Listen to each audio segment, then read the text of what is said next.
Nah kita menerima kemerdekaan dalam Kristus itu gratis. Tadinya kita semua hamba dosa, kita diperbudak oleh dosa. Tapi karena Tuhan mengasihi kita, Dia menyerahkan dirinya mati di atas kayu salib sehingga kita ini dimerdekakan. Orang yang menerima Kristus sebagai Tuhan dan Juru Selamat dimerdekakan. Tetapi pada akhirnya banyak yang akhirnya kemerdekaan itu hilang begitu saja. Lalu kita kembali lagi memperhambakan diri kita kepada dosa. Ya, kita harus bertahan sampai pada garis akhir, saudara. Sampai benar-benar Tuhan menyatakan bahwa kita ini adalah anak-anak umat tebusan kepunyaan Tuhan. Ya, karena kalau kita tidak menjaga, maka keselamatan itu bisa hilang. Bukan dari pihak Tuhan, tapi dari kita yang membuang itu percuma. Ya, jadi kita berdoa supaya sampai pada akhirnya Yesus itu bertemu dengan kita dan Dia berkata, aku mengenal engkau, marilah padaku, ya hai kamu yang melakukan kehendakku. Ketika Yesus datang kali kedua, Dia nggak cari orang yang pintar khotbah. Dia tidak cari mana kamu yang tiap hari minggu di gereja, mana kamu yang tiap hari pelayanan multimedia, mana kamu yang main musik, mana kamu yang worship leader. Ya, bahkan Yesus berkata, di hari-hari yang terakhir banyak orang datang mengaku dan berkata, Tuhan, aku melakukan mujizat demi namamu. Aku sembuhkan orang sakit demi namamu. Aku bangkitkan orang mati demi namamu. Ini orang-orang yang hebat. Tapi Tuhan bilang, enyah engkau daripadaku, aku tidak mengenal engkau sebab engkau pembuat kejahatan. Dan disitulah Yesus bilang, aku akan berterus terang bahwa aku tidak mengenal engkau. Sebaliknya Yesus akan berkata, marilah kepadaku hai kamu yang melakukan kehendak Bapa. Pada akhirnya goal dari kekristenan kita yang Tuhan cari orang yang melakukan firman Tuhan. Yang melakukan kehendak Bapa. Bagaimana kita mempertahankan kemerdekaan iman yang sudah Tuhan beri? Mari kita buka Ibrani pasal 12, saudara. Ibrani pasal 12, di sana dikatakan ayat yang pertama, saudara. Judul perikopnya nasihat supaya bertekun dalam iman. Ayat yang pertama kita baca bersama, ya 1, 2, 3. Karena kita mempunyai begitu banyak saksi. Seperti awan yang mengelilingi kita, marilah kita meninggalkan semua rintangan dan dosa yang mudah menjerat dan marilah kita berlomba dengan tekun dalam perlombaan yang ada di depan kita. Ya, di ayat terjemahan yang lain dikatakan, mari kita berlomba dalam perlombaan yang diwajibkan bagi kita, yang ada di depan kita. Saudara mau atau tidak, saudara setuju atau tidak, saudara mau berlomba atau tidak, engkau harus percaya bahwa kita sedang ada dalam perlombaan iman. Saya tidak minta persetujuan saudara, karena ini firman Tuhan yang berkata, ya, karena di sekeliling kita begitu banyak saksi. Saudara, di sekeliling hidupmu itu banyak saksi loh yang melihat hidupmu. Saksi kita yang pertama siapa? Menurut saudara saksi yang pertama yang melihat hidup kita siapa? Nanti dapat sepeda loh dibawa. Gak tahu sepedanya siapa, ambil aja. Ya, siapa yang melihat hidup kita yang pertama? Tuhan. Ya, Alkitab berkata, mata Tuhan itu menjelajah ke seluruh bumi, melihat orang baik dan orang jahat, melihat orang benar dan orang fasik. Dan mata Tuhan itu kecanggihannya melebihi CCTV tercanggih dimanapun juga. Bapak-bapak, walaupun istrimu tidak lihat kau, tapi mata Tuhan katakan amin bapak-bapak. Agak rela aminnya. Ya, demikian ibu-ibu. Walaupun tidak ada yang melihat kita, tapi mata Tuhan melihat. Anak-anak muda, ya sehebat apapun kau simpan dosa hidupmu itu, ada saksi yang pertama dalam hidup kita adalah mata Tuhan. Mata Tuhan tuh melihat. Walaupun kita nggak bisa lihat Tuhan, tapi Tuhan bisa lihat kita. Amin. Makanya kalau mau bikin dosa hati-hati. Ngapain kita mau pencitraan sama orang? Kalau kita tahu ada mata Tuhan yang melihat hidup kita. Tapi seringkali manusia itu tidak takut Tuhan, dia lebih takut CCTV. Ya, banyak kan orang begitu, nyolong ya, lihat kanan kiri nggak ada yang lihat, begitu lihat CCTV dibalikin loh. Dia lebih takut sama CCTV, saudara. Karena memang CCTV itu hukumannya langsung. Kalau mata Tuhan belum sekarang dihukum. Masih lama, kelihatannya bahkan tidak ada penghukuman. Makanya ketika Ayub menghadapi pencobaan, dia merasa hidupnya benar. Dia bilang, kenapa Tuhan engkau tidak lihat hidupku? Tuhan lihat. Tidak ada satupun yang terjadi di hidup kita yang Tuhan tidak lihat. Ibu-ibu saat ini mungkin engkau sedang menangis dan berkata, Tuhan kenapa enggak adil, suamiku itu jahat. Tuhan itu melihat. Enggak ada yang dia enggak lihat. Dia Tuhan yang maha melihat. Saudara, saya pernah satu kali mengalami begini. Jadi saya itu sama suami ada satu kebutuhan di satu perusahaan. Akhirnya kredit card suami saya difotokopi lah. Ya lalu dibawa sama sekretaris itu difotokopi untuk kebutuhan auto debit setiap bulan. Lalu ketika kita sudah pulang itu hari Jumat di perusahaan itu, hari Senin suami saya itu mau pakai kredit card, dicari-cari nggak ketemu kredit cardnya, saudara. Di mana ya kredit cardnya? Waktu itu kan difotokopi sama sekretaris itu. Lah mana ya? Ya udah cari-cari nggak ketemu. Akhirnya saya telepon lah perusahaan itu, Mbak, kemarin tuh kayaknya mbaknya fotokopi kredit card suami saya. Iya Bu, tapi saya sudah kembalikan loh Bu. Kembalikan ke siapa ya? Ke suami ibu. Mbak, masa sih nggak ada ketinggalan di situ? Karena ini kita sudah cari-cari nggak ketemu. Kita ingat terakhir dipakai itu di perusahaan itu. Dia bilang, ya Allah, demi Allah Bu. Ya saya sudah kembalikan itu sama Bapak. Ya saya kalau dia sudah bersumpah demi nama Tuhan begitu, bagaimana kita nggak ini. Akhirnya saya bilang ya sudah kalau gitu. Akhirnya saya teleponlah ke bank. Ya saya telepon lapor kehilangan. Saya bilang saya mau lapor kehilangan kredit card suami saya. Atas nama siapa? Ini. Oh hilangnya kapan Bu? Kayaknya terakhir dipakai itu hari Jumat. Maaf ya Bu, kemarin Minggu ada pemakaian sekian juta. Waduh. Gimana ya Mbak, itu bukan kita yang pakai loh. Ya Bang sih nggak mau tahu siapa yang pakai ya, tapi kan itu namanya Bapak.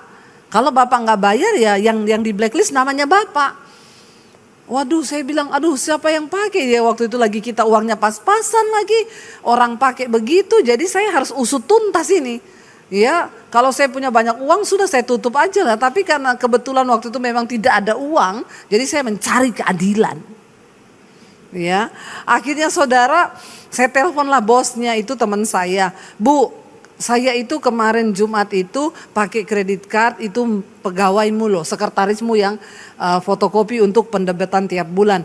Terus ya coba saya tanya ya, akhirnya ditanya, dia kembali lagi telepon saya, sekretarisnya itu. Ibu saya ditanya barusan sama bos saya, ibu saya sudah bilang ya demi Allah Bu, saya ndak lihat itu kredit card. Mbak gini ya Mbak, kalau memang mbaknya bikin kesalahan, karena itu ada pemakaian, saya sudah telepon ke bank. Kalau mbaknya bikin kesalahan, mbaknya ngaku. Nanti kita bicara damai Mbak, supaya kamu gak dipecat dari kantormu. Ya Allah Ibu, saya sudah harus bilang berapa kali Bu, demi Allah. Ini orang-orang gak takut Tuhan loh ya. Dia pikir mata Tuhan tuh gak melihat. Jangan sembarang kamu bersumpah. Akhirnya sudah, saya kembali telepon bank itu, minta perincian pembelanjaannya. Bu, hari Minggu jam 10 dia belanja di sini, saya lihat totalnya sekian juta beli baju. Lalu dia turun ke bawah, dia beli lemari, dia beli ini perlengkapan. Dan bodohnya memang tidak ada dosa yang bisa disembunyikan sepinter apapun. Karena sepandai-pandai tupai melompat, satu saat akan kepleset juga. Akhirnya saudara, dia belanja lemari dikirim ke rumahnya. Jadi ada alamat pengiriman. Saya lihat Mbak, oke, saya datang ke mall itu. Saya ketemu sama manajernya. Saya boleh ketemu manajermu, kenapa? Saya mau minta buka tayangan CCTV. Ini di counter nomor 6, kasir 6. Pada waktu kemarin itu ada pembelanjaan sekian juta hari Minggu. Maaf Bu, kami punya prosedur di sini tidak bisa buka tayangan CCTV. Kalau kamu tidak mau buka, saya panggil polisi datang ke sini karena ini sudah tindak kriminal pemakaian kredit card. Ya, Oh gini Bu, jangan panggil polisi. Ya udah, kita tunggu dulu ya, saya panggillah manajer saya. Datanglah manajernya saudara. Kami disuruh tanda tangan bahwa ini perkara tidak akan dibawa ke polisi dan lain sebagainya. Tolong lindungi nama kami dan selain sebagainya. Saya tanda tangan. Begitu saya dibawa masuk ke ruang CCTV. Ruangannya kecil, cuma 3x4. Isinya semua monitor kecil-kecil. TV kecil-kecil saudara. Dia bilang, Bu, sesuai permintaan ibu, kasir 6, jam sekian lebih sekian. Ini orangnya. Dibuka tayangan CCTV-nya, mbaknya sekretaris itu. Pakai baju hijau, tas coklat, ya rambutnya dikucir, lagi gesek kredit card suami saya. Bisa fotonya bisa saya minta di print, bisa akhirnya di print, saya bawa perincian pembelanjaannya. Waktu saya di mall itu, saya keluar, saya telepon lagi mbaknya itu. Saya masih menunggu dia punya roh pertobatan. Kalau dia punya roh pertobatan sedikit saja, maka saya akan berbelas kasihan. Entah saya bilang nanti kita bikin cicilan, kamu cicil pelan-pelan. Ya, Tuhan itu begitu saudara. Tuhan tuh melihat pertobatan. Tidak ada dosa yang tidak bisa diampuni selama orang itu masih mau bertobat. Lalu saya telepon Mbak. Kamu benar-benar tidak tahu Mbak masalah kredit kan nih. Ya ampun Ibu, sampai berapa kali lagi saya bersumpah demi Allah. Kasihan nama Tuhan pakai sembarangan. Saya akhirnya balik. Oke, saya telepon bosnya, Bu, saya sudah dapat bukti yang pakai kredit card suami saya adalah sekretarismu. Jadi gimana pertanggungan jawab kantor? Ibu baik, besok pagi ibu datang ke kantor, bawa semua bukti-buktinya. Saya akan rapat direksi besok pagi. Saya datanglah saudara, hari Senin itu dia dan direksi semua ada di ruangannya dan kami datang. Mbaknya itu dipanggil, di depan semua direksi. Bosnya tanya, kamu hari Jumat ada fotokopi kredit cardnya Pak Daniel. Mana kredit card itu? Sekali lagi dia bersumpah demi nama Tuhannya. Ibu, sampai berapa kali saya harus bersumpah bahwa saya tidak tahu perihal kredit card itu. Dia bilang, atau mungkin teman saya yang curi. Karena waktu itu ada teman saya datang dari Jogja. Coba saya telepon Bu, saya ini sudah bawa fotonya saudara. Tapi belum saya keluarkan. Akhirnya ketika dia bersumpah terus, saya bilang, Mbak maaf ya, supaya tidak perpanjang lebar, saya langsung to the point aja. Tadi malam waktu saya telepon mbaknya terakhir tuh, saya lagi ada di mall ini, di sini. Saya sudah minta print out hari Minggu, mbaknya belanja jam sekian, ada gini-gini. Ini fotomu Mbak, kamu pakai baju hijau, bawa tas coklat, rambut dikucir. Langsung dia menangis di situ terseduh-seduh. Tapi mau diapa? Air mata buaya. Sudah terlambat. Bosnya langsung naik pitam dan berkata, selama ini semua kredit card saya kamu yang bawa. Dan saya tidak pernah cek. Kamu ikut saya sudah 20 tahun. Saya begitu percaya sama kamu. Tapi ternyata kamu orangnya seperti ini. Lalu akhirnya saudara, dia datang minta maaf sama saya ketika saya sudah mau pulang, dia temui saya pribadi. Saya bilang, Mbak, kamu tahu enggak? Kenapa tadi malam saya masih telepon kamu? Saya itu menunggu sedikit saja penyesalanmu. Maka saya akan mengampuni kamu, kita bisa bicara nanti mungkin akan dicicil. Hari ini tadi di depan semua direksi kamu resmi dipecat. Dan kamu tahu Mbak, kamu bekerja di sini 20 tahun. Bosmu dan semua orang tahu kamu itu baik, kamu itu orang kepercayaan.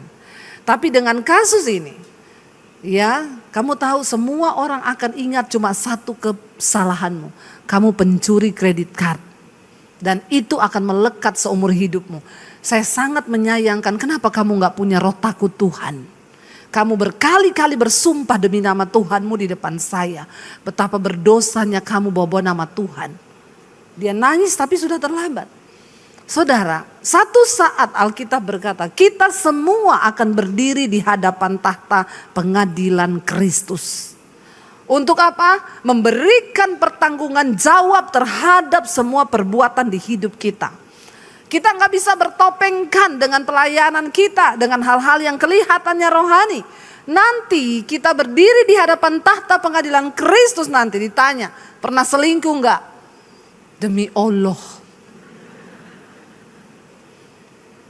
Hati-hati bapak-bapak, hati-hati juga ibu-ibu. Tuhan bilang enggak pernah? Enggak. Malaikat buka channel 5. Maka semua perbuatanmu itu ada di sana terekam. Jadi mulai malam ini kita sadari yuk. Di sekeliling kita ini banyak saksi loh. Yang pertama, mata Tuhan melihat hidup kita. Kita gak bisa bersembunyi. Hari ini gak usah pencitraan saudara. Gak usah kepengen dilihat orang baik. Gak usah pengen dilihat orang benar. Anak-anak muda, hiduplah dalam kekudusan. Orang tuamu mungkin gak tahu dosa apa yang kau buat di luar. Tapi semua rekaman hidupmu itu ada di CCTV-nya Tuhan.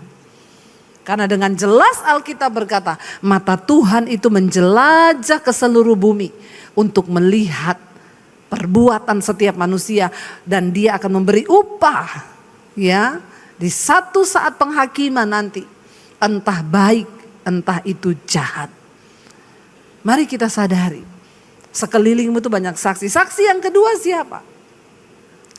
Malaikat melihat kita. Yang ketiga siapa? Setan. Setan bisa lihat kau loh, walaupun kau gak bisa lihat setan.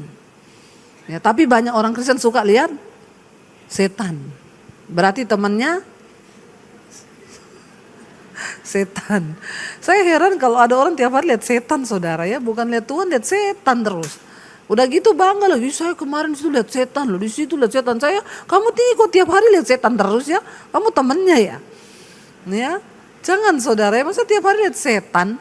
Ya, setan bisa lihat hidup kita loh. Ketika Ayub itu saudara dalam kisahnya menghadapi pencobaan, Alkitab berkata ya iblis itu dia berjalan-jalan berkeliling melihat hidup-hidup manusia. Lalu dia naik ke hadapan Tuhan untuk mendakwa hidup manusia. Ya, jadi jangan kau pikir hidupmu itu nyaman-nyaman aja. Ya, suami istri tiap hari berantem di rumah, setan dakwa di hadapan Tuhan. Itu loh Tuhan. Itu tiap hari pelayanan tuh suami istri, pengerja di gereja, lihat di rumah maki-makian, saling pukul. Ya, hari-hari ini banyak orang kelihatannya baik di gereja suami istri, padahal di rumah hidupnya. Kemarin kita lihat lagi viral di media sosial, selebgram disiksa sama suaminya saudara. Untung ada tayangan CCTV. Ya, anaknya udah 3, diinjak, dipukul, dihajar. Saya kalau ada orang konseling, Bu, saya disiksa sama suami saya, lapor polisi. Itu saran saya. Jangan bodoh kau. Ya. Jangan suruh bertahan saudara yang begitu. Jangan, nanti mati. Pada akhirnya kalau sudah mati menyesal. Karena orang kalau sudah masuk setan begitu ya. Beberapa orang itu konseling sama saya, suami saya siksa saya, Bu, saya dipukul, lapor polisi. Alkitab firman Tuhan berkata bahwa pemerintah itu wakil Tuhan di dunia. Kalau dia gak bisa diselesaikan baik-baik, ada polisi. Ya benar, dilaporin polisi saudara. Suaminya diangkat pakai patroli. Dibawa ke sel, sampai di sel kencing di celana, hilang keperkasaan. Karena laki-laki yang pukul istri itu bencong kau, bencong. Tulang lunak. Ya, dengar ya suami-suami yang pukul istri keras sama istri. Ya kasihan deh lu. Itu dibawa di penjara, nangis itu kencing di celana di sel. Akhirnya ya telepon saya lah, Bu ini dia mau dibebaskan. Ya polisinya suruh kamu minta maaf sama istrimu sama mertuamu. Kalau mau dimaafin ya silakan. Saya bilang ya boleh, sudah jera belum? Biarin jera dulu seminggu. Biar dia rasakan bagaimana nyamannya di sel.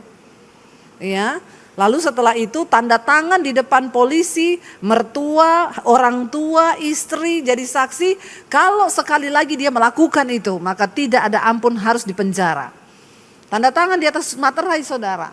Akhirnya pulang, puji Tuhan sampai hari ini bertobat, sayang sama istri, rumah tangga mereka diberkati Tuhan. Amin. Memang perlu dikasih pelajaran. Jangan kau cuma ya kasih itu gak bodoh ya. Kasih itu gak tolol, itu bodoh kalau bertahan dipukulin di kepala, diem mati. Ya itu namanya mati bodoh saudara. Ya jangan kau bertahan begitu, lapor polisi. Saya lihat kemarin itu di CCTV, aduh ya perempuan diinjak sampai anaknya masih bayi kena tendang kepalanya. Itu kayaknya bayi geger otak deh. Keras loh saudara, kena kakinya tuh si laki-laki, dia tendang begitu, istrinya dipukuli. Aduh, makanya yang muda-muda ya, jangan kau bilang cinta itu buta. Jangan ya nak ya, jangan. Ya bilang, Yura aku gak bisa Yura, gak bisa aku Yura. Kalau dia tukang pukul aku gak bisa Yura. Bilang sama Yura gak bisa. Ya, gak bisa dia bikin kita jatuh cinta secinta apapun. Kalau dia tukang pukul kasar, jangan. Amin. Ya, buka mata lebar-lebar yang muda-muda ini. Jangan jatuh cinta, dibilang cinta itu buta. Ya begitu tuh kalau cinta buta. Ya lihat yang takut Tuhan, lihat karakternya. Ada orang datang, Bu saya udah tunangan, pacar saya tunangan saya ini kasar. Kalau ini maki-maki saya, belum menikah sudah maki-maki kamu. Ya belum juga bulan madu sudah racun yang keluar. Saya bilang kamu pikir menikah itu ya perlu bayar harga. Pernikahan tuh perlu komitmen. Kalau masih tunangan dia sudah maki-maki kamu, maka satu kata dari saya, putus. Tapi kami sudah terlanjur cinta, pret. Bisa Yura, bisa. Makan tuh cinta. Ya, dipikir enak kalau masuk rumah tangga begitu. Akhirnya nekat saudara. Saya sudah bilang jangan kamu terusin. Ya, sudah terlanjur Bu, undangan sudah beredar, nggak usah peduli dengan undangan, peduli masa depanmu. Nanti orang tua bilang apa? Ya sudah, ya saya bilang jangan kau telepon saya lagi ya. Saya nggak mau konseling kamu ya, lebih baik sekarang. Benar saudara, berapa bulan kemudian telepon, Bu Debbie, saya yang lalu itu. Saya bilang, bagaimana sudah bahagia pernikahanmu? Ya, Ibu, bagaimana kalau saya mau cerai? Lah lebih parah lagi kan sekarang. Kenapa nggak dari dulu kamu dengar saya? Iya Bu, ternyata orangnya kasar. Ya lo masih tunangan aja sudah dimaki-maki, nikah kau dipukuli kan? Iya Bu. Nah. Orang Kristen itu banyak melakukan kebodohan. Ya karena melangkah tidak sesuai dengan firman Tuhan. Setan itu bisa lihat hidupmu. Makanya muda-muda di sini ayo ya, sungguh-sungguh kenali Tuhanmu. Takut akan Tuhan. Baca Alkitab. Anak saya bilang, Mam kayaknya cari jodoh seperti yang kriterianya Mami itu sudah susah di akhir zaman ini. Ada nak, ada. Bisa Yura, bisa. Saya bilang buktinya papimu ada. Ya ada, nanti kau bisa dapat. Berdoa, jodoh itu dari Tuhan yang terbaik. Ya, karena kalau kamu salah memilih, harganya yang kamu bayar itu terlalu mahal. Dan hidup ini gak main-main saudara. Kekristenan itu gak main-main. Saudara pikir surga itu buat orang sembarangan? Please deh. Saudara masuk ke istana presiden aja. Coba saya suruh saudara besok pergi ke istana presiden. Saudara boleh masuk? Bisa masuk gak saudara? Ya, kenapa gak bisa masuk? Ya, karena kau tidak punya kepentingan di situ. Dan kau tidak layak dan tidak berkenan di situ. Yang bisa masuk di situ hanya orang-orang yang layak. Artinya layak apa? Sudah mendapat persetujuan bahwa dia bawa surat, kamu memang ini orang dipanggil presiden untuk menghadap. Itu cuma istana presiden aja. Apalagi surga saudara. Ya, bisa orang sembarangan masuk ke surga? Maaf ya, maaf. Ya itu surga lebih mulia daripada istana presiden. Ya, jadi bukan orang sembarangan yang bisa masuk sana. Kuduskan dirimu. Kita sekarang ada di hari-hari masa-masa penampian. Ya, di waktu-waktu yang sedang dipersingkat hari-hari ini. Makanya dibilang ayo ikut tekun dalam perlombaan yang diwajibkan bagi kita yang ada di depan kita ini loh. Banyak orang Kristen tertidur hari-hari ini. Mereka tidak merasa dan tidak sadar bahwa mereka itu sedang ada di dalam perlombaan iman. Jangan kalah dengan keadaan. Jangan kalah dengan kejahatan, tapi kalahkan kejahatan dengan kebaikan. Ayo berlomba. Ayat yang kedua berkata, marilah kita apa? Hendaklah pandangan kita itu tertuju kepada Yesus. Ya, di dalam perlombaan ini kita sedang berlomba ini, mari kita lakukan itu dengan mata yang hanya tertuju kepada Yesus. Ya, dia pencipta iman, ya, dan penyempurna iman kita sampai akhir. Kenapa mata kita, pandangan kita hanya harus tertuju pada Yesus? Karena dialah yang menyempurnakan iman kita sampai pada akhir zaman nanti. Ya, dialah yang akan menyempurnakan. Saudara, di dalam perlombaan iman ini mata tuh tertuju sama Yesus saja. Ya, enggak usah, Bu saya udah capek dengan suami saya, Bu. Umur 70 mau cerai. Saya bilang telat, Bu, telat. Udah 70 cerai juga udah gak laku lagi, Bu. Jadi ngapain cerai? Enggak usah ya, enggak usah. Mending ibu doakan suamimu supaya dia bertobat. Kalau enggak bertobat biar dijemput sama Tuhan. Ya, mau apa hidup ini, saudara? Ya udah 70 ibu mau cerai ngapain? Kasihan anak-anakmu tuh loh. Bikin malu. Ya jadi anak-anak cemar. Seumur hidup orang akan ingat orang tuanya bercerai. Ibu bayar harga saja. Matamu tuh tertuju kepada Yesus, Bu. Ya lihat Yesus saja. Bapak umur berapa sekarang? Umur 75. Masih WA-WAnan sama cewek. Biarin, Bu, biarin. Ya, udah 75 juga kan udah gak bisa apa-apa toh. Cuma WA-WAnan toh, daripada ibu sakit hati. Ya ini juga bapak-bapak kalau udah umur 75 gak usah kegatelan, Pak. Bertobat ya, bertobat. Gak usah main-main dengan dosa. Udah sebentar lagi menghadap Tuhan, gak usah begitu-begitu ya. Persiapkan hidup yang kudus. Mari kita ini melakukan mata tertuju kepada Yesus saja. Jangan tertuju pada masalah, jangan tertuju pada apapun. Karena di hari-hari yang terakhir ini memang iblis berusaha menggoyahkan iman kita, saudara. Dengan banyak persoalan. Karena memang Alkitab berkata di hari-hari yang terakhir akan datang masa yang sukar. Ya sehingga orang itu kacau, orang itu banyak masalah akan terjadi di hari-hari ini. Bahkan berita-berita yang menakutkan akan kita dengar di hari-hari ini. Ya, orang ini lagi muncul berita ya, akan ada gempa megatrust ini yang akan terjadi 8,9 kekuatannya. Orang semua pada takut, Bu bagaimana? Sudahlah kalau memang waktunya mati, yo mati. Ya enggak? Kita mau apa? Daripada khawatir tiap hari, jangan ke mall dulu loh. Nanti nih pas kita lagi di mall terus gempanya terjadi mati kita. Jangan di apartemen dulu loh, nanti pas gempa. Ngapain begitu, saudara? Ya hidup ini benar-benar berserah sama Tuhan. Nggak usah hidup dipenuhi dengan ketakutan, kekhawatiran. Ya tiap hari nyanyi, mataku tertuju padamu. Amin. Jangan tertuju di mall terus, belanja terus ibu-ibu, ya bertobat. Tapi dengan mata yang tertuju kepada Kristus, kenapa? Karena dia yang memimpin iman kita kepada kesempurnaan. Jadi saudara, sebelum dia datang, iman kita nih harus sempurna. Bagaimana bisa sempurna? Ya matamu tertuju sama Tuhan Yesus. Apapun jangan pernah tinggalkan Tuhan, berhenti, jangan pernah berhenti mengandalkan Tuhan. Tapi biar mata kita tertuju kepada Tuhan sampai akhir. Dia telah apa? Mengabaikan kehinaan dan tekun memikul salib. Untuk apa? Untuk menerima sukacita yang telah disediakannya. Dan dia sekarang duduk di sebelah kanan tahta Elohim. Saudara, Yesus yang adalah Tuhan, dia telah menjadi dosa dan terkutuk di atas kayu salib. Hanya dia satu-satunya Tuhan yang merasakan penderitaan kita manusia. Satu kali ada seorang yang tanya sama saya, Bu, kalau Yesus itu Tuhan, kenapa dia jadi manusia? Masa Tuhan jadi manusia?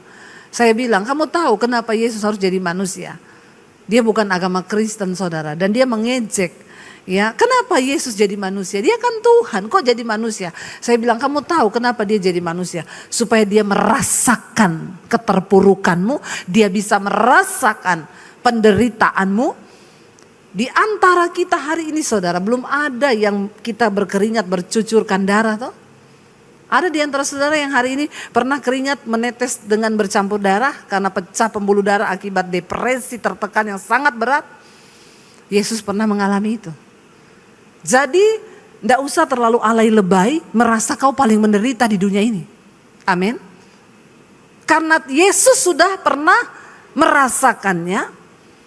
Bahkan dia berkeringat bercampur dengan darah karena peluhnya bercampur darah, pembuluh darahnya pecah. menurut ilmu kedokteran kata Ibu Elisa, ya, bahwa depresi yang cukup berat itu bisa membuat pembuluh darah kita pecah dan keringat itu bercampur dengan darah. Dan kita belum ada yang seperti itu kan. Tapi Yesus pernah mengalami itu. Makanya hari ini bilang kanan kirimu, gak usah terlalu alay lebay. Bilang kanan kirimu, ya, merasa paling menderita, merasa paling tertekan. Ya, Tuhan sudah pernah mengalami itu. Makanya dia jadi manusia. Dia tahu kelemahanmu.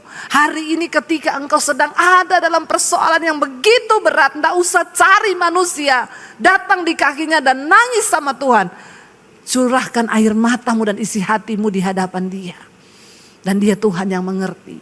Tidak usah cari pendeta. Bu, saya mau konseling dong. Orang Kristen sekarang itu konselingnya muter-muternya di situ toh. Makanya saya males, Bu, suami saya itu loh Bu, begini-begini. Doakan saja Bu, doakan. Sudah Bu. Ya terus ngapa? Doakan supaya bertobat. Ya, masa cuma suruh doakan lah, kalau enggak suruh apa? Emang kita mau suruh cerai kau?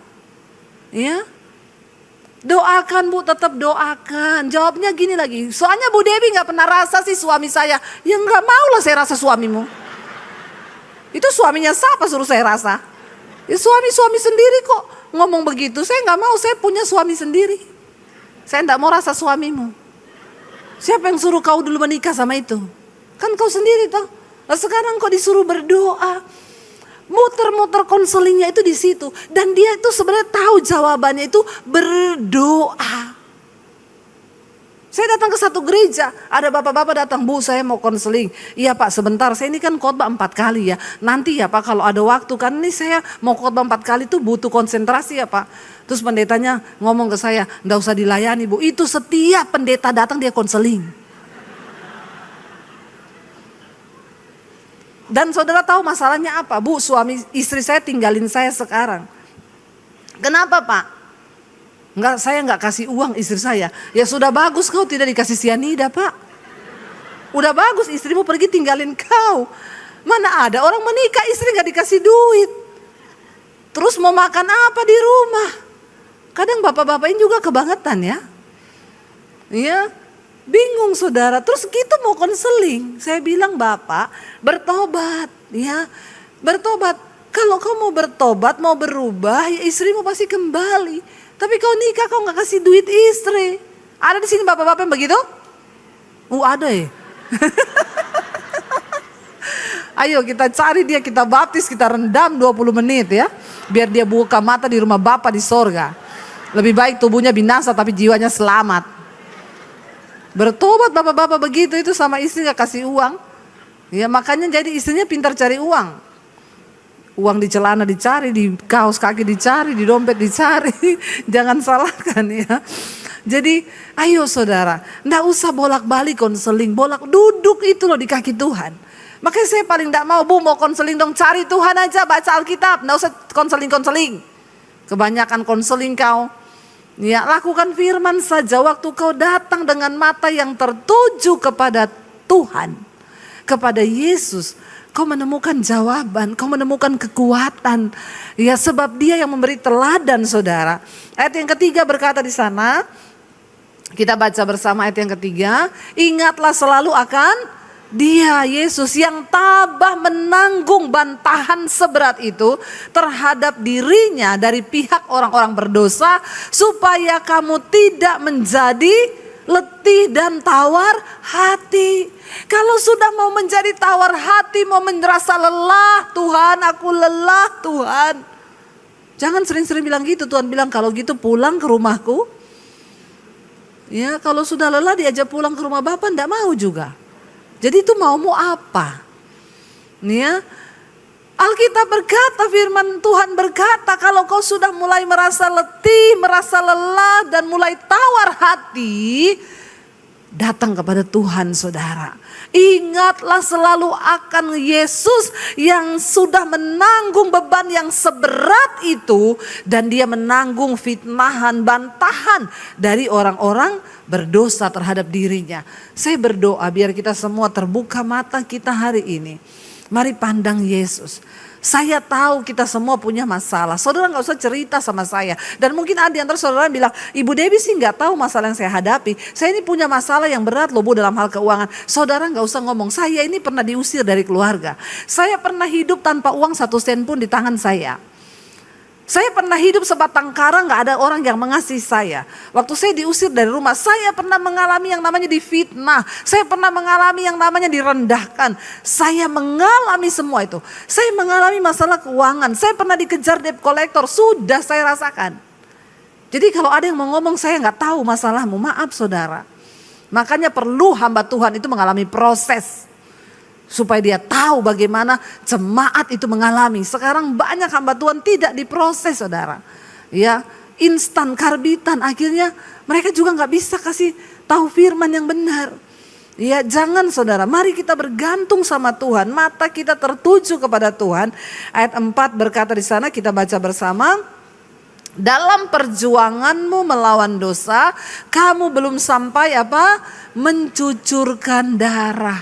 Makanya tadi saya tanya, ada yang sudah pernah mencucurkan darah di sini? Keringatnya bercampur darah? Belum kan? Ayo semangat. Ayo lawan dosa. Ayo tinggalkan kedagingan. Ayo buang semua kenajisan, kekecewaan, kepahitan, amarah. Buang semua hal yang tidak berkenan. Orang yang paling bahagia di dunia ini orang yang hidup dalam kekudusan saudara. Yang hidupnya itu hatinya gak ada dosa, gak ada iri hati, gak ada kepahitan, gak ada amarah. Ketika kita difitnah orang, alah biarin aja lah ya namanya juga manusia. Amin. Gak usah dimasukin hati. Apalagi direnungkan siang dan malam. Ya, ada ibu-ibu saudara. Bu, saya ini kepahitan sama kakak saya, kenapa? Ini loh WA-nya dia tahun lalu. Hah? Ibu masih simpan tuh WA tahun lalu? Iya Bu, saya simpan. Saya screenshot Bu. Setiap hari saya baca ulang-ulang Bu. Saya bilang ibu terusin aja, bentar lagi ibu gila masuk rumah sakit jiwa. Terusin Bu. Alkitab bilang renungkan firman Tuhan siang dan malam. Kenapa kau renungkan kata-katanya yang begitu? Ya saya banyak loh saudara di HP saya ini kata-kata orang-orang sakit jiwa. Ya banyak. Shalom Ibu Debbie. Karena kan ini yang masuk ini puluhan ribu di HP konseling ini saudara. Jadi saya gak bisa balas satu-satu. Nanti gini, di telepon-telepon gak diangkat, dasar pendeta iblis kau. Banyak loh saudara. Setan kau. Tapi saya baca begitu, kasihan ya sakit jiwa orang ini. Jamah dia Tuhan, saya hapus. Coba kalau saya mau nikmati satu persatu tiap hari. Ini orang siapa ya? Aduh, tega ya. Pendeta iblis. Ya saya jadi gila saya. Benar gak saudara? Cepat-cepat buang dari pikiran kita. Kita punya hak, kita punya kuasa untuk memutuskan apa yang akan kita simpan di hati dan di otak kita. Jangan kau simpan semua barang-barang rongsokan yang bikin hidupmu itu semakin ya banyak hal yang busuk dalam dirimu. Ya buang sakit hati, buang pikiran yang jahat, buang omongan orang yang tidak penting. Memang iblis itu selalu mengingatkan kita. Tapi kalau kita gak gubris, iblis datang. Masa dia bilang begitu, dalam nama Yesus iblis gak apa-apa lah, wong namanya juga manusia. Lama-lama kan capek juga dia. Nah tapi kalau dia bilang iblis ingat gak? Iya memang kebangetan dia itu. Coba baca lagi WA-nya, baca ulang. Ya, renungkan siang dan malam. Nggak usah saudara, engkau yang menentukan hidupmu sendiri. Nggak ada orang lain bisa menentukan apapun kecuali dirimu sendiri dengan Tuhan. Dalam perjuangan kita melawan dosa, kita belum sampai mencucurkan darah loh. Ya, jadi Tuhan itu masih lebih menderita daripada setiap kita. Dan ayat yang kelima berkata, ya, dan sudah lupakah kamu akan nasihat yang berbicara kepada kamu seperti kepada anak-anak. Hai anakku, janganlah anggap enteng, jangan anggap ringan didikan Tuhan, dan janganlah tawar hati bila engkau ditegurnya. Saudara, kalau engkau sedang menghadapi masalah atau persoalan, bisa jadi itu juga salah satu teguran Tuhan. Teguran Tuhan itu memang tidak enak, tapi percayalah itu membawa kepada kebahagiaan dalam hidup kita. Waktu kita mengalami itu rasanya ndak enak. Aduh kok seperti ini ya Tuhan. Aku maunya begini tapi kok begitu ya. Aku pengennya ke kiri tapi kok ke kanan ya. Aku pengen anak-anakku tuh begini tapi kok begitu. Tuhan itu menegur orang yang dikasihi dan dianggap anak. Tuhan menghajar orang-orang yang dikasihinya dan yang dianggapnya anak. Karena itu saudara, ketika kita ini mengalami teguran Tuhan, relakanlah dirimu dan bertobatlah, serahkan hidupmu ke dalam tangan Tuhan. Saya percaya ketika kita mau senantiasa untuk ditegur Tuhan, kita mau senantiasa berjuang dengan mata yang tertuju hanya kepada Yesus, maka kita akan mengalami orang-orang yang menjadi pemenang-pemenang. Kemerdekaan yang sudah Tuhan berikan dalam hidup kita, kita harus jaga sampai pada akhirnya kita ini bisa menghadap Tuhan. Karena yang namanya mati itu nggak ada yang tahu. Saya beberapa hari yang lalu, beberapa minggu yang lalu kehilangan sepupu saya umur 53 saudara. Tidak ada sakit, tidak ada keluhan apa-apa. Hari Minggu mau pelayanan, sampai di depan gereja dia rasa pusing. Tiba-tiba pingsan, dibawa ke rumah sakit, dokter bilang pendarahan di otak, dioperasi, tidak sadar sampai meninggal. Umur 53 tahun, anaknya masih SD sama SMP. Saya juga bertanya, rasanya dari pandangan manusia rasanya tidak adil.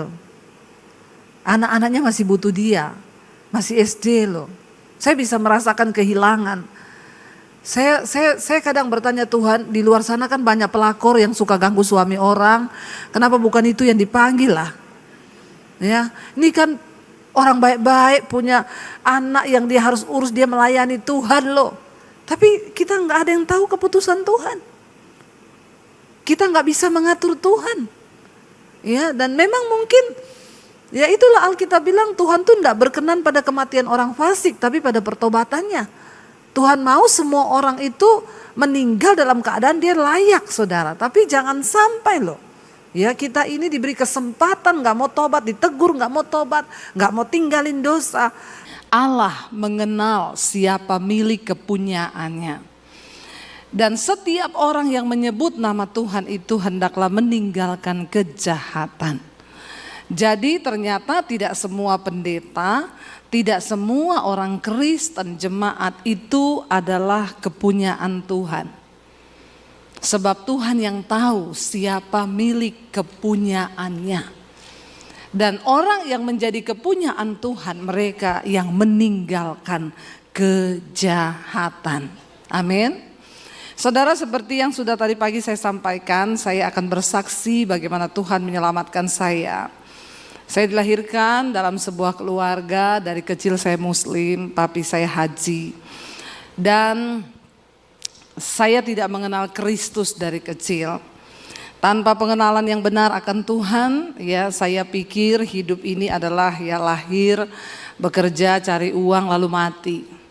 Tidak pernah mengerti ada rencana Tuhan di dalam hidup setiap kita manusia. Tapi itu yang Yesus katakan, bukan kamu yang memilih aku, tapi aku yang pilih kamu. Saya akhirnya mengikuti apa yang saya mau, apalagi saudara papi saya itu galak. Saya tidak bermaksud menjelekkan papi saya, tapi ini masuk dalam bagian kesaksian hidup saya. Ya papi saya kalau mukul itu saudara nggak kira-kira ya. Jadi dari kecil mungkin karena saya banyak luka batin, akhirnya saya mulai mencari pelampiasan di luar. Dan ya itulah orang kalau tidak mengenal Tuhan. Rasul Paulus berkata, aku melakukan segala dosaku dulu itu di luar pengetahuan iman. Aku melakukan semua dosa itu tanpa iman. Aku lakukan di luar pengetahuan akan kebenaran. Lain cerita kalau kita sudah tahu kebenaran tapi kita sengaja pura-pura tidak tahu. Saya jatuh dalam berbagai dosa, ya saya pikir kebebasan atau kemerdekaan hidup itu adalah ketika saya bebas melakukan apa yang saya mau. Ternyata saya makin jatuh terpuruk hingga akhirnya ketika kita melakukan semua dosa saudara, mengikuti apa yang iblis tawarkan. Tadi pagi saya sampaikan yang ada dalam dunia ini hanya 3 hal. keinginan daging, keinginan mata, dan keangkuhan hidup. Itu yang ada dalam dunia, dan itu semua bukan berasal dari Bapa, tetapi dari dunia. Ya, tadi pagi sudah saya jabarkan keinginan mata. Ya, mata ini tidak pernah ada puasnya. Ya, karena itu Yesus berkata, mata adalah pelita tubuh. Jika matamu jahat, maka gelap seluruh tubuhmu. Tapi jika matamu baik, maka teranglah seluruh hidupmu. Ya, yang kedua keinginan daging yang ada dalam dunia ini, kenajisan, percabulan, perselingkuhan. Makanya banyak orang-orang yang mengaku Kristen, tapi kalau engkau masih hidup dalam kenajisan, percabulan, perselingkuhan, apalagi homoseksual, lesbian, maaf, engkau bukan kepunyaan Tuhan. Karena Alkitab berkata, biarkan lalang dan gandum tumbuh bersama. Iblis bilang gak apa-apa gereja jadi besar, biarin aja.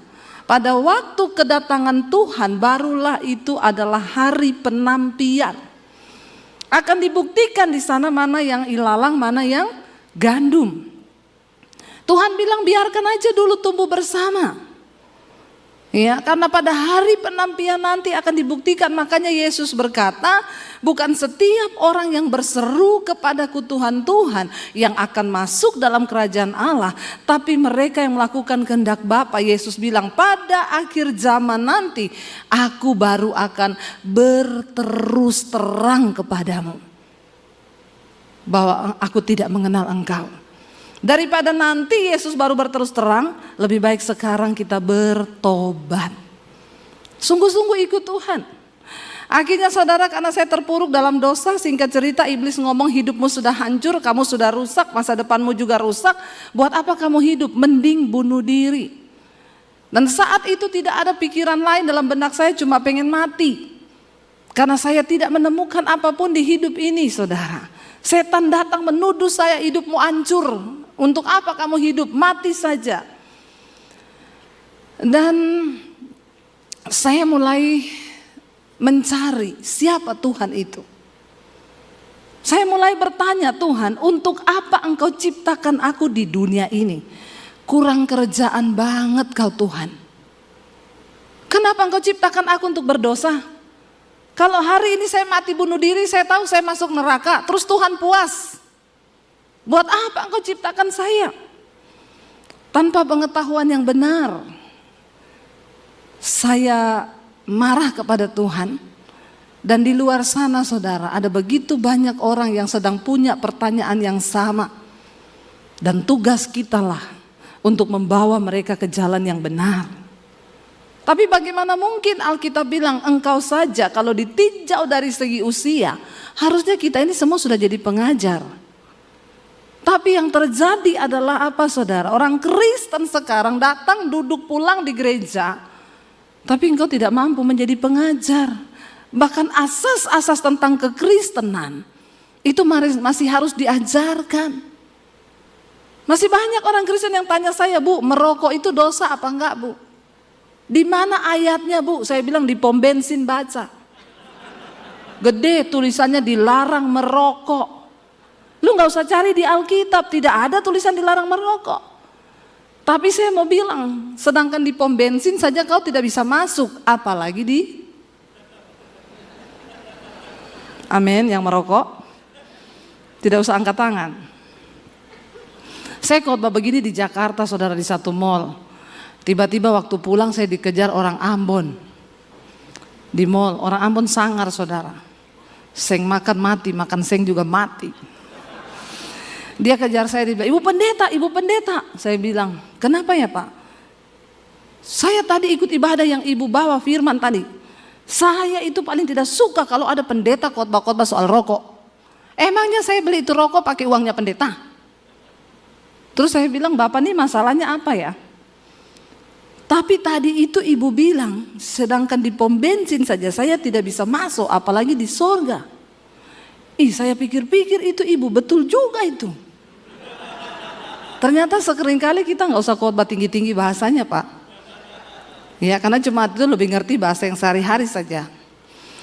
Terus dia bilang, Ibu saya tadi dengar khotbah Ibu itu, saya berniat mau berhenti merokok Ibu.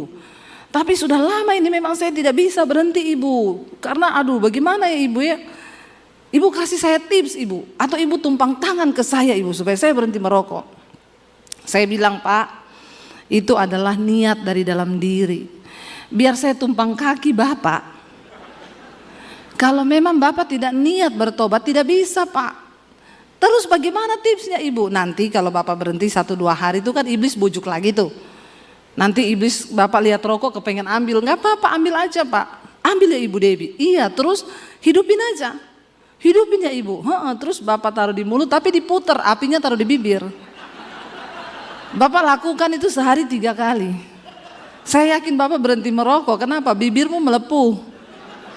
Tapi lebih baik begitu kan, kena api rokok daripada kena api neraka.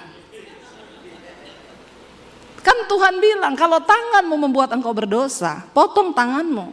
Lebih baik engkau masuk surga tanpa tangan daripada engkau utuh tapi masuk ke dalam neraka. Kalau kakimu membuat engkau berdosa, potong kakimu. Lebih baik engkau masuk surga tanpa kaki daripada engkau utuh masuk ke dalam neraka. Kalau orang yang tukang selingkuh saya nggak tahu apa yang disuruh potong. Bertobat. Betapa kudusnya Tuhan itu. Jangan bermain-main dengan dosa saudara. Amin.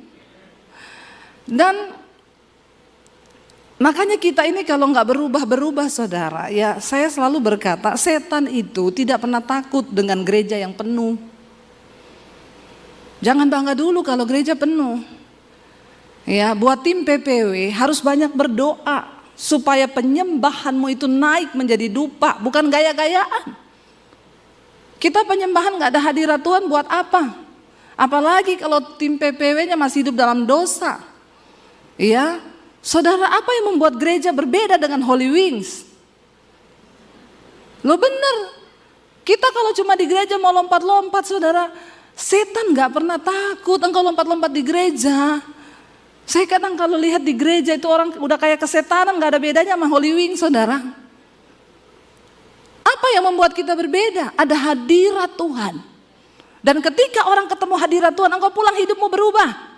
Yang bersinah tidak bersinah lagi, yang homo nggak homo lagi, yang selingkuh tidak selingkuh lagi, yang kepahitan tidak kepahitan lagi, dan hidupmu berdampak bagi kerajaan setan.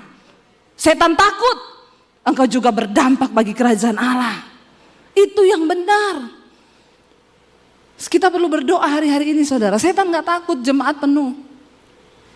Makanya ada orang yang tanya sama saya, Bu, saya mau tanya sama ibu pelayanan di desa-desa ya? Iya sering. Kalau ibu pelayanan di desa, ada nggak yang kerasukan? Banyak saya bilang. Kalau di kota ibu pelayanan di gereja besar, pernah nggak ada jemaat yang kerasukan? Saya bilang hampir tidak ada. Nah itu kenapa Bu? Dulu pernah ada di Jakarta di gereja besar, lagi puji-pujian, ada bapak-bapak jatuh menggelepar. Saya lari langsung mau saya tengking. Tiba-tiba istrinya bilang, jangan Bu, kenapa? Epilepsi. Padahal saya pikir kerasukan saudara, udah mau saya dalam nama Yesus, bahasa roh kan keluar kan. Istrinya bilang, jangan Bu, kenapa? Epilepsi Bu. Oh, terus gimana sadarnya? Nanti sadar sendiri. Nah di gereja besar di Jakarta, di kota besar itu memang jarang ada yang kerasukan. Menjadi PR dia tanya, kenapa ya Bu kalau di gereja besar tidak ada yang kerasukan? Saya juga bertanya saudara. Lalu Roh Kudus memberi saya pemahaman. Kenapa di gereja besar nggak ada yang kerasukan lagi? Karena setan sudah tidak bekerja di gereja besar. Setan itu cuma kontrol. Setan bilang lancar coy, lancar. Penuh, penuh. Kata setan gini, nggak usah diganggu. Mereka aja kedagingannya udah lebih setan dari setan. Karena daging itu beda sama setan. Galatia pasal yang ke-5 saudara baca tentang kedagingan. Apa itu daging? Daging itu percabulan, kenajisan, hawa nafsu, nafsu jahat, iri hati, amarah, dendam, keserakahan, ya, perpecahan. Itu ada di dalam daging. Dan barang siapa hidup menurut daging, dia akan binasa, kata firman Tuhan. Ini bunyi alarm atau apa ya? Atau kedatangan Tuhan? Kalau Tuhan datang kita lagi di gereja, puji Tuhan, haleluya 12 kali ya saudara, langsung masuk surga semua ini. Karena gak ada yang lagi bersinah, gak ada yang selingkuh ya kan. Wah langsung berdoa lah supaya kedatangan Tuhan kita lagi di gereja. Iya, dan ini bunyi apa? Gak apa-apa kan? Tapi saudara terganggu gak? Karena orang itu kadang kepo. Ada bunyi gitu, ya.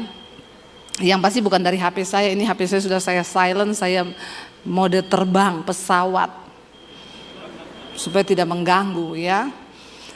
Saudara, jadi ketika kita itu mengenal Tuhan Yesus, hidup tuh harus berubah. Ya, setan bilang gak usah diganggu orang di gereja. Kenapa? Orang kedagingannya lebih gila dari setan. Ya, dan kalau kita tidak berubah, maka ya hidup kita nih gak ada dampak apa-apa, saudara. Bukan soal berapa rajinnya kita ke gereja, berapa hebatnya saya pelayanan, bukan. Tapi tadi pagi saya sudah sampaikan, Tuhan berkata, aku tahu siapa milik kepunyaanku.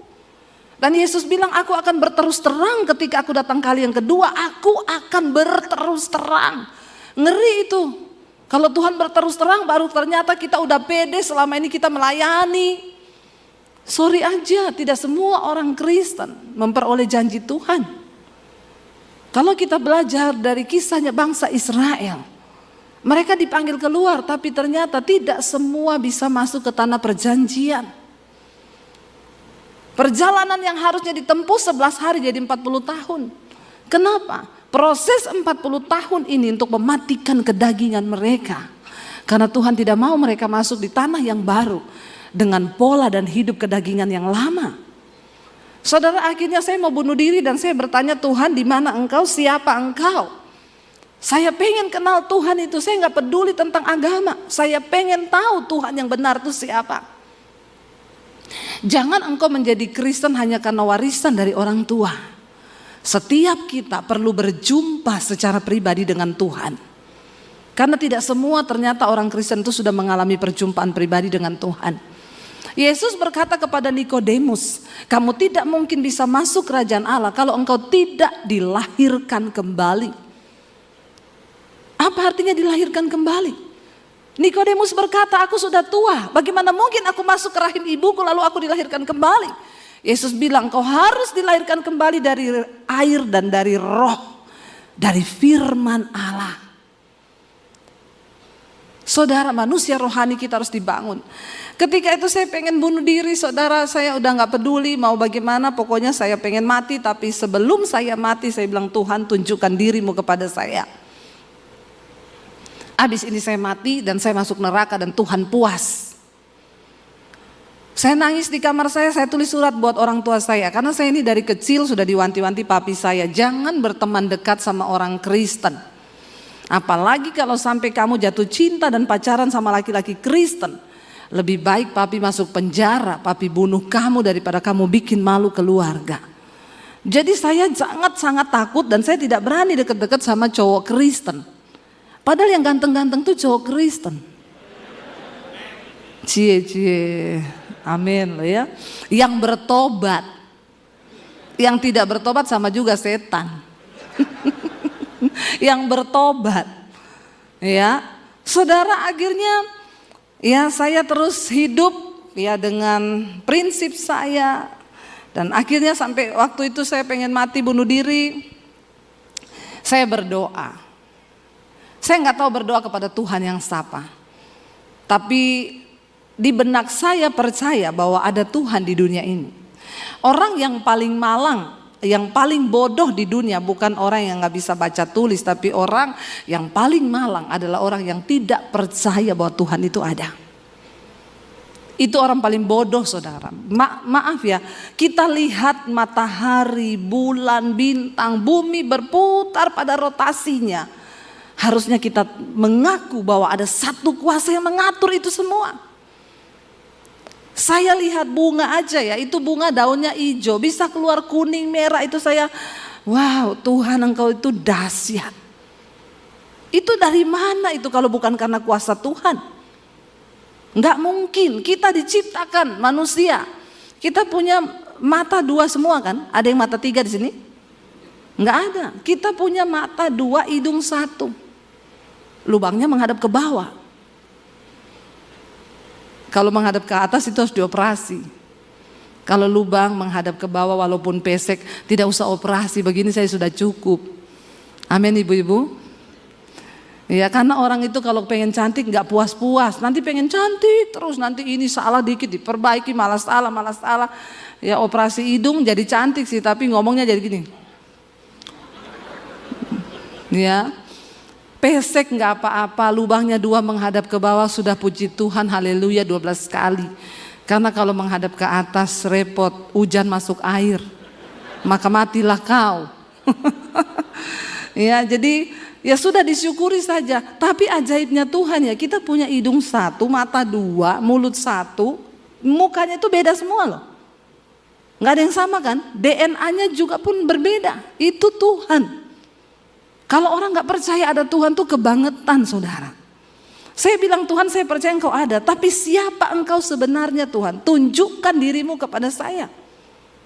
Hanya ada satu Tuhan yang benar, walaupun agama banyak, hanya ada satu Tuhan. Kita perlu mengalami perjumpaan pribadi dengan Tuhan itu. Malam itu saya menangis di kamar saya tulis surat buat orang tua saya, papi, mami, saya minta maaf.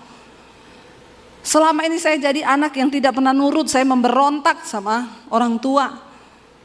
Ada begitu banyak pergumulan yang saya tidak bisa cerita bahkan kepada kalian. Tapi satu hal yang saya tahu, saya ini hidup cuma sial, bikin masalah. Dan tidak ada satu orang pun yang sayang kepada saya. Jadi malam ini keputusan yang saya ambil. Saya mau bunuh diri. Saudara, malam itu ketika saya menangis di kamar saya, tiba-tiba saya dijamah satu kuasa. Tadinya saya marah karena saya menuduh Tuhan jahat, keluarga saya jahat, semua jahat. Tapi tiba-tiba saya dijamah kuasa itu, saya menangis, saudara, kayak film, diputerin semua dosa saya. Saya ini dulu ketika belum bertobat, saya pelatih senam aerobik, saudara. Makanya gayanya begini nih. Ya, jadi dulu saya ngajar di kantor polisi, di instansi-instansi pemerintah. Saya berdiri di panggung ini, iya 1, iya 2, iya 3 gitu ya. Dan saya tidak pernah tahu karunia apa yang Tuhan beri di dalam diri saya. Saya hanya merasa saya ini manusia yang tidak berguna dan saya pengen mati. Tapi ketika saya ada di tangan Tuhan, saya baru menyadari ternyata begitu banyak karunia yang Tuhan percayakan di dalam diri saya. Dan itu harusnya untuk kemuliaan Tuhan, bukan untuk dunia.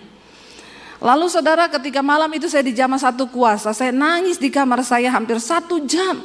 Saya tidak bisa berkata-kata, hanya nangis, dan yang keluar itu adalah tangisan pertobatan. Saya minta ampun selama 1 jam lebih, saya nangis.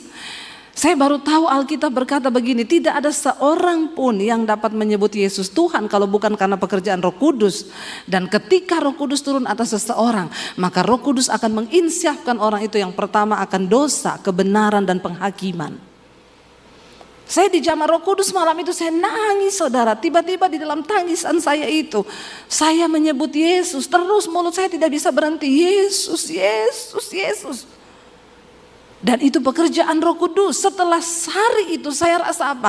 Ada kelegaan baru di hati saya. Ada sesuatu yang baru, saya gak ada pikiran lagi mati bunuh diri. Yang ada di benak saya cuma apa? Aku pengen kenal siapa Yesus itu. Saya datang ke gereja pakai baju senam. Dari rumah saya minta izin pakai baju senam, sampai di gereja saya ke toilet ganti baju, saya ikut ibadah. Saya ketemu orang gereja, saya bilang saya bukan orang Kristen, tapi saya pengen tahu siapa Tuhan Yesus itu. Oh iya Bu, nanti setelah ibadah kita ketemu ya. Saya dikasih Alkitab. Saya pulang, saya baca Alkitab, saudara. Saya baca Alkitab itu 1 hari 6 sampai 7 jam. Dan saya baca di dalam kamar mandi. Kenapa? Saya takut ketahuan. Kalau sudah selesai baca, saya gulung pakai baju-baju selimut, saya simpan di bawah kolong, di lemari, tiap hari saya pindahkan tempat simpannya. Karena papi saya punya pedang panjang 1,5 meter di bawah kolong tempat tidur. Dia punya pistol di lemari. Jadi tiap hari iblis mengintimidasi saya, kalau ketahuan kamu ditembak kepalamu, mati kamu. Tapi memang benar Alkitab berkata iman itu bertumbuh di dalam aniaya dan pembacaan firman Tuhan. Saudara mau bertumbuh dalam iman? Mau dianiaya? Langsung gak ada yang mau. Dianiaya itu bukan cuma mau dibunuh. Ketika engkau difitnah, engkau gak balas, itu dianiaya. Ketika engkau disakiti tapi engkau tidak balas, itu engkau dianiaya karena kebenaran. Lalu saudara, saya tiap hari baca, nggak ada yang bisa tuntun saya karena saya juga sembunyi-sembunyi. Dan waktu hari-hari saya itu kan belum ada YouTube tahun 95. Nah, saudara, sekarang enak mau belajar, kebangetan banget kalau orang Kristen hari ini tidak bertumbuh. Saudara mau cari apa aja sekarang, pengajaran itu begitu terbuka lebar. Saya dulu nggak ada, benar-benar Roh Kudus sendiri yang menerjemahkan setiap firman. Karena saya baca dengan ketakutan, tapi itu firman yang saya baca seperti hidup dan menjadi rema. Nggak ada yang saya nggak ngerti. Saya baca Alkitab tuh kayak terbuka semuanya. Saya catat apa yang saya temukan dari ayat demi ayat. Sampai akhirnya saya mulai berubah, saudara. Yang tadinya saya pulang jam 2 malam, dipukulin papi saya. Besok saya pulang jam 3. Saya panjat tiang antena break-break itu di samping rumah. Ya, besoknya saya pulang jam 3, saya panjat, enggak bisa naik, licin, disiram oli. Itu sampai begitu. Sampai saya yakin orang tua saya juga udah nggak bisa atur saya. Dosa demi dosa saya coba semuanya, saudara. Tapi ternyata tidak membawa kebahagiaan. Jadi kalau hari ini ada di antara saudara yang masih mau coba-coba dosa dan baru mau belajar berdosa, kasihan deh lo. Nggak ada, dosa akan mencabut damai sejahteramu. Nggak ada orang hidup bahagia karena dosa. Ujungnya engkau mau bunuh diri, pasti. Jangan simpen dosamu. Berbahagialah orang yang mengakui dosanya dan meninggalkannya, maka dia akan berbahagia, kata firman Tuhan. Lalu saudara, saya mulai mengalami perubahan. Setiap firman yang saya baca dalam perjanjian baru itu masuk dan mengubahkan saya. Tadinya saya orang yang paling malas di rumah. Saya berubah menjadi orang yang paling rajin. Tadinya saya suka keluar tengah malam. Tapi sejak saya mengenal Yesus, seperti yang Rasul Paulus bilang, apa yang dulu merupakan keuntungan bagiku, sekarang ku anggap rugi. Karena pengenalan akan Yesus Kristus Tuhanku itu lebih berguna daripada segala-galanya. Malahan segala sesuatu aku anggap rugi karena Kristus. Itu benar-benar saya alami. Tidak ada kata lain selain tiap hari saya cuma pengen baca Alkitab, mempraktekkan firman Tuhan. Tadinya saya kalau berantem dengan adik saya yang laki-laki, adik saya itu badannya tatoan, saudara. Kalau berantem, dia mau pukul saya, saudara. Dulu kalau saya belum bertobat, saya ambil sepatu di depan saya lempar ke mukanya dia. Tapi ketika saya mengenal Tuhan Yesus, Tuhan bilang, firman Tuhan bilang, jangan kalah dengan kejahatan, tapi kalahkan kejahatan dengan kebaikan. Mempraktikkan itu susah, tapi saya harus berubah. Saya mulai berubah dalam segala hal. Dari cara berkata dulu kata-kata kotor, ya semua berubah. Sampai cara berpakaian semua berubah. Dulu makin seksi makin bangga. Ketika terima Yesus makin seksi makin malu. Kalau ada orang Kristen yang masih suka pakai baju seksi apalagi ke gereja, apalagi udah ibu-ibu pakai rok mini duduk di depan pangku kaki. Makanya kadang pendeta cowok lagi khotbah tiba-tiba dia lagi bergumul itu. Pasti ada sesuatu yang dia lihat di situ. Jadi tolong ibu-ibu tahu diri, ke gereja itu jangan pakai baju yang belum jadi. Amin. Sobek sini, di sini sobek sampai sini, kelihatannya panjang sobekannya sampai sini. Makanya kata kuntilanak begini, saya sama orang Kristen lebih kudus saya. Baju saya panjang sampai ke bawah, bolongannya satu tok di belakang. Orang Kristen zaman now udah bajunya pendek, bolong di mana-mana. Jadi kata kuntilanak, yang setan eke apa ye. Makanya kuntilanak sekarang sudah tidak menampakkan diri, udah kalah pamor sama orang Kristen. Hello. Iya, bertobat loh saudara. Lalu saya berubah, saudara. Ketika akhirnya kakak saya yang paling tua ngomong begini sama saya satu kali, Dep, saya tahu loh kamu sekarang jadi Kristen. Kamu ke gereja kan? Saya kaget. Kamu berhenti atau saya kasih tahu papi? Kalau sampai saya kasih tahu papi, kamu tahu kamu bisa mati loh dibunuh. Wah, saya tambah takut saudara. Tapi di situ saya mulai berdoa, Tuhan, kalau memang sudah waktunya saya harus menyatakan imanku. Karena firman Tuhan berkata dengan mulut orang percaya, dengan hati orang mengaku, dengan hati orang percaya, dengan mulut orang mengaku, maka dia dibenarkan dan diselamatkan.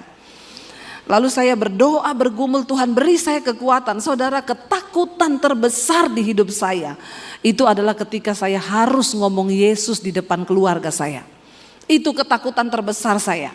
Karena saya tahu tidak main-main, ada pistol di lemari.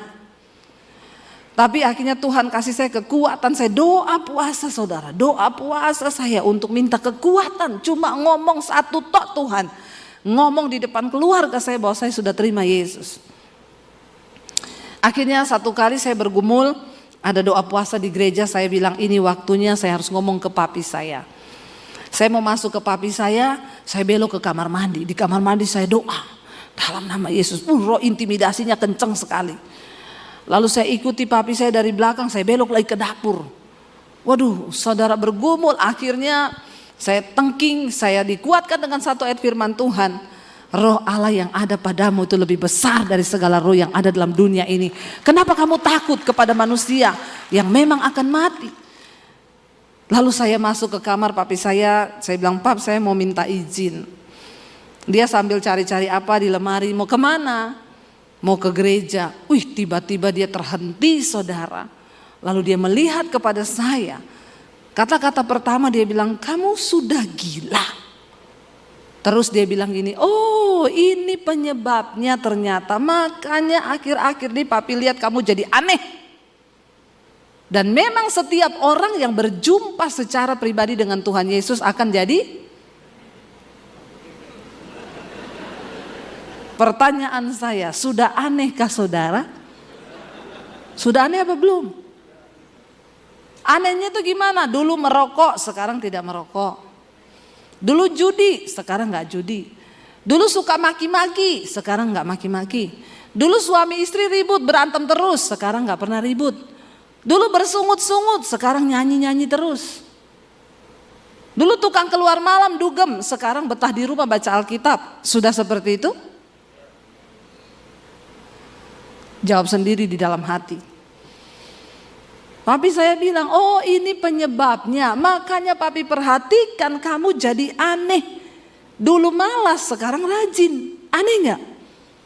Tapi kan harusnya dia bisa melihat perubahan hidup saya. Kenapa saya bisa jadi baik? Yesus berkata, engkau itu suratan Kristus yang terbuka dan hidupmu harus bisa dibaca oleh semua orang. Karena Yesus sekarang tidak hadir secara fisik, tapi dunia akan melihat kita sebagai murid-muridnya. Amin saudara. Lalu saudara papi saya bilang, oh ini penyebabnya. Dari situ saya mulai diancam. Papi saya bilang, saya enggak main-main ya. Papi dia bilang, kamu apa? Jangan bergaul sama orang Kristen. Papi bilang, papi bunuh kamu, papi bunuh ya. Papi enggak takut masuk penjara. Wah, saya ketakutan di situ. Saya disuruh belajar agama lagi. Saya ikuti. Tapi saya dapat kekuatan di sana. Dikatakan bahwa Isa Al-Masih adalah kalimatullah, firman Allah yang menjelma menjadi manusia. Dia dikandung oleh Roh Hulullah lewat Maryam dan dia dilahirkan ke dalam dunia. Saya mendapat kekuatan, saya catat di buku harian saya, buku itu ditemukan kakak saya. Diserahkan ke papi saya dipanggil. Papi gak suruh cari kamu kelemahan. Papi bunuh kamu. Dari situ saya mulai bergumul. Saya doa puasa, setiap hari nangis. Kalau lewat berpapasan di rumah, papi saya bilang, setan, iblis kamu. Saya tidak boleh duduk makan di meja makan. Saya disuruh makan di belakang. Setiap hari air mata saya menangis. Apa yang menjadi kekuatan? Firman Tuhan. Yesus berkata, ada saatnya nanti orang serumahmu akan membenci engkau karena namaku. Ayahmu, ibumu, saudaramu.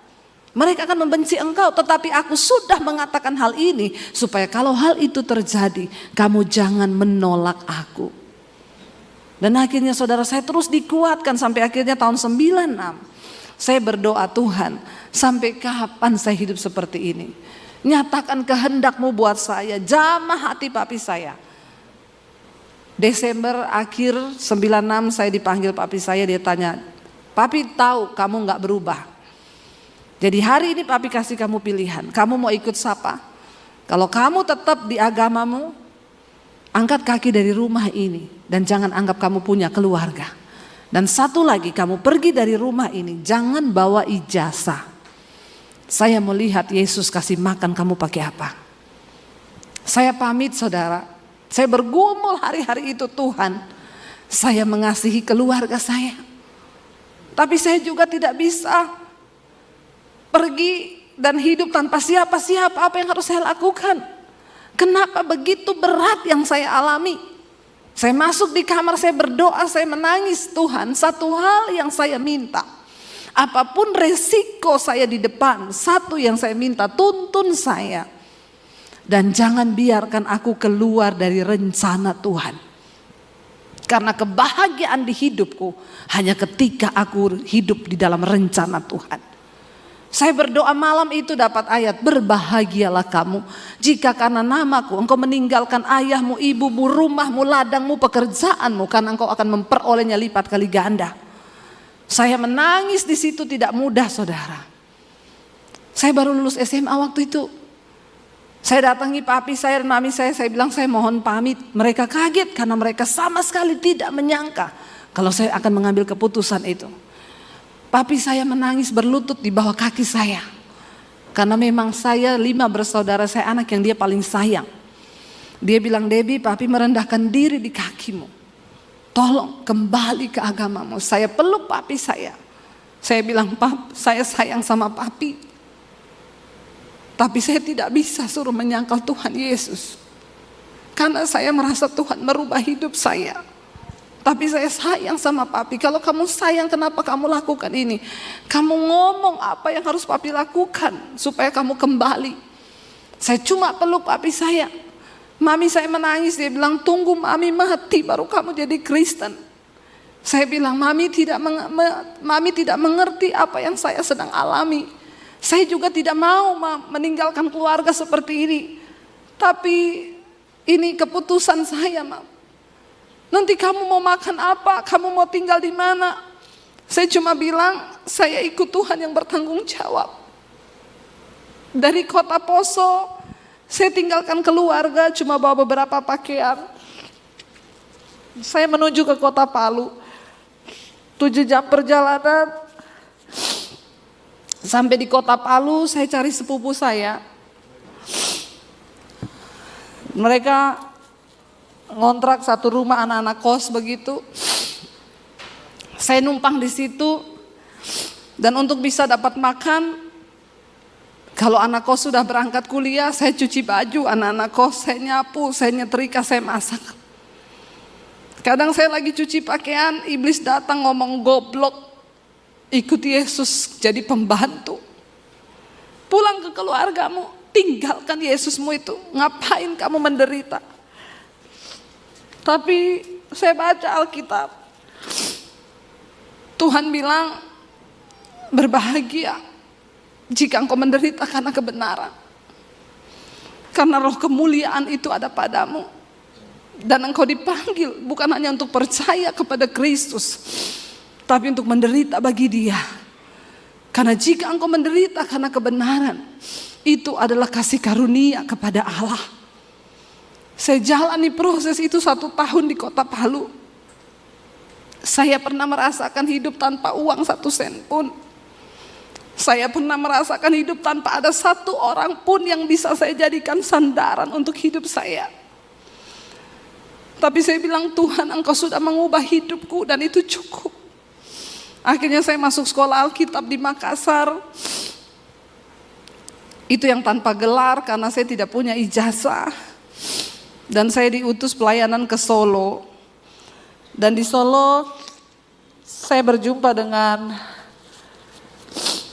Arjuno dari kota Solo. Laki-laki terganteng di Solo. Dan kami menikah. Waktu saya menikah, saya telepon papi saya. Saya bilang, Pap, ini Debbie, saya mau minta doa restu. Debbie siapa? Debbie Basir, anaknya papi. Dulu saya pernah punya anak nama Debbie, tapi dia sudah mati. Jadi kamu mau nikah atau mau dikubur, jangan pernah kabari ke sini lagi, karena sampai di akhirat kita tidak ketemu. Saya cuma meneteskan air mata dan akhirnya saya menikah dengan suami saya. Dan saya diproses, Tuhan berakar ke dalam, terus berakar. Tidak ada yang melihat, saudara. Enggak ada satu orang pun yang melihat ketika kita sedang diproses berakar. Tidak ada yang tahu. Tapi itu yang terbaik. Karena bangunan kekristenan itu kuat atau tidaknya, itu tergantung dari akar kita. Kenapa pohon korma itu menjadi pohon yang menjadi perumpamaan di Alkitab? Karena korma itu kalau ditanam, dia nggak langsung bertunas ke atas. Ditekan pakai batu besar, dia akarnya ke dalam mencari air di padang gurun. Membutuhkan waktu yang lama, tidak langsung ke atas. Tapi orang Kristen zaman sekarang pengennya cepat, langsung ke atas. Kenapa kita perlu berakar di dalam Kristus? Supaya bangunan kekristenanmu itu teguh. Saya pernah melewati yang sepahit itu. Karena itu tidak ada satupun yang bisa lagi membuat saya jauh dari Tuhan. Saya baru mengerti Rasul Paulus berkata, tidak ada satupun yang bisa pisahkan aku dari kasih Kristus. Apakah itu kelaparan, ketelanjangan, ataupun aniaya. Tidak ada satupun. Karena aku sudah mengalami Kristus. Kenapa kita perlu punya pengalaman pribadi berjumpa dengan Yesus? Supaya engkau kuat menjalani hidup kekristenan. Karena ikut Yesus itu tidak enak. Enggak enak ikut Yesus itu. Siapa yang bilang ikut Yesus itu enak, saudara? Kalau engkau berkata enak, berarti engkau belum sungguh-sungguh melakukan firman. Kalau engkau belajar sungguh-sungguh melakukan firman, ikut Yesus itu tidak enak, penuh dengan air mata. Tapi itulah proses. Sebab Tuhan lebih tertarik mengubah karaktermu ketimbang menjawab semua persoalan-persoalan di hidupmu. Kalau karakter kita belum berubah, buat apa Tuhan jawab masalahmu? Biar Tuhan ubahkan kita dulu. Ini waktunya sudah habis, Pak. Kita tambah sebentar ya, Pak ya. Karena ini baru pembukaan, Pak. Belum khotbah loh ini. Baru pembukaan udah habis waktu. Saudara, sampai hari ini saya tidak pernah melihat Tuhan meninggalkan saya. Saya ikut Tuhan dari tahun 95, penderitaan, air mata, difitnah, direndahkan, dihancurkan. Tapi saya tahu itu adalah proses berakar yang sedang Tuhan izinkan supaya bangunan iman saya itu kokoh. Jadi sekarang kalau cuma saya difitnah, kecil. Udah gak ada yang bisa merampas damai sejahtera saya. Saya pernah melewati yang lebih berat daripada itu. Ketika saya difitnah, ketika direndahkan, terima kasih Tuhan. Aku berbuat satu lagi kasih karunia buat engkau. Saudara, waktu engkau diproses, bersyukur loh. Karena tidak semua orang diproses karena kebenaran. Kalau engkau dipenjara karena engkau berbuat dosa, itu memang seperti itu. Tapi kalau engkau dihina, difitnah, disalahkan padahal engkau tidak salah, itu adalah kasih karunia kepada Tuhan, Alkitab bilang. Bersyukur. Ubah cara pandang kita hari-hari ini. Biar engkau berani berkata, ini aku Tuhan. Ubah aku, bentuk aku. Sekalipun itu sakit. Kenapa saudara? Karena kita sedang mempertaruhkan nilai kekekalan di dalam hidup ini. Dan sekarang waktunya kita memperjuangkan itu. Bukan nanti sudah mati. Karena itu Rasul Paulus bisa berkata, bagiku hidup adalah Kristus, mati itu sebuah keuntungan. Orang yang sudah sungguh-sungguh ikut Yesus, dia berkata, Mati itu keuntungan. Jadi saudara tidak usah terlalu takut mati. Amin. Enggak usah terlalu takut mati. Itu pesan saya di dalam masa pandemi yang selalu saya sampaikan lewat khotbah-khotbah saya di doa malam. Dan ternyata memang pandemi itu yang banyak orang mati terbunuh bukan cuma karena virus tapi karena ketakutan. Banyak sekali orang ketakutan. Ternyata banyak yang masih takut mati. Kita tidak boleh mencobai Tuhan. Tapi jangan engkau menggeser imanmu. Saya selalu berkata, penyebab orang mati saudara, saya berkata selalu begini, mati hidup kita bukan di tangan corona tapi di tangan Tuhan. Amin. Kalau belum waktunya mati, tidak akan mati. Saya ini udah berkali-kali kena corona, semua varian saya coba. Loh benar saudara, karena saya berdoa. Hari-hari itu semua ketakutan, semua bersembunyi. Ketika lockdown pertama kali dibuka di Jakarta, mereka bilang, "Ibu, kami sudah masuk kantor, Bu. Tidak ada pendeta yang berani khotbah di kantor. Ibu mau datang enggak?" Teman-teman saya pendeta bilang, "Bu Debbie, hati-hati. Pendeta banyak sekali yang mati." Saya bilang, "Saya doa dulu tanya Tuhan ya." Itu kan alasan yang paling bijak dari pendeta. Biar dibilang rohani kan. Saya doa, saya tanya Tuhan, "Tuhan, saya besok itu pelayanan di kantor nih, semua pendeta takut sembunyi. Saya berangkat atau tidak?" Tuhan cuma jawab gini, "Tidak tahu diri kau." Di saat orang semua lagi ketakutan, harusnya engkau pergi untuk memberitakan Injil kabar baik itu. Tidak perlu takut.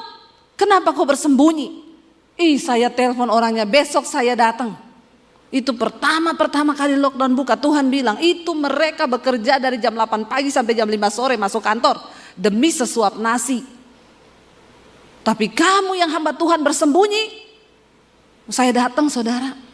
Dan saya berdoa saat itu, Tuhan, kalau Tuhan mau izinkan saya kena, tidak apa-apa, untuk saya bisa bersaksi. Supaya jemaat ini jangan berpikir dia itu mati karena corona. Tidak usah tunggu kena corona, kalau mau waktunya mati lagi tidur pun bisa.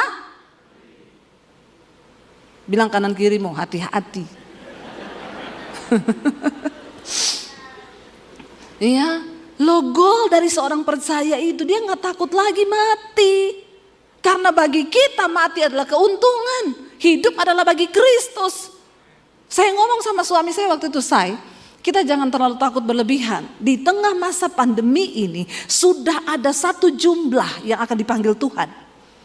Tinggal kita nih siap-siap. Kalau di antara kita satu keluarga ada yang masuk dalam daftar jumlah itu, maka kita ini orang percaya. Kita percaya kita mati masuk surga, gak usah takut. Tapi kalau di antara kita tidak ada yang masuk jumlah itu, Tuhan izinkan kita kena, gak ada yang mati. Saya yang pertama kena, yang delta itu saya kena dengan suami terjangkit dari ipar saya di Solo. Dia umur 48 tahun meninggal kena delta. Dan di saat itu delta baru merebak di Indonesia. Waktu ipar saya ini meninggal umur 48 tahun, tidak ada komorbid, sehat. Hanya 1 minggu lewat mati. Ketika dia meninggal, saya pas lagi ada di Solo. Kita semua bilang nggak usah ke rumahnya. Dia langsung dari rumah sakit dikuburkan ke pemakaman. Tapi anak istrinya semua di rumah itu positif kena delta. Kita dapat telepon, kakak ipar saya itu nangis guling-guling di jalan. Tidak ada satupun tetangga yang berani datang, semua hanya intip lewat horden.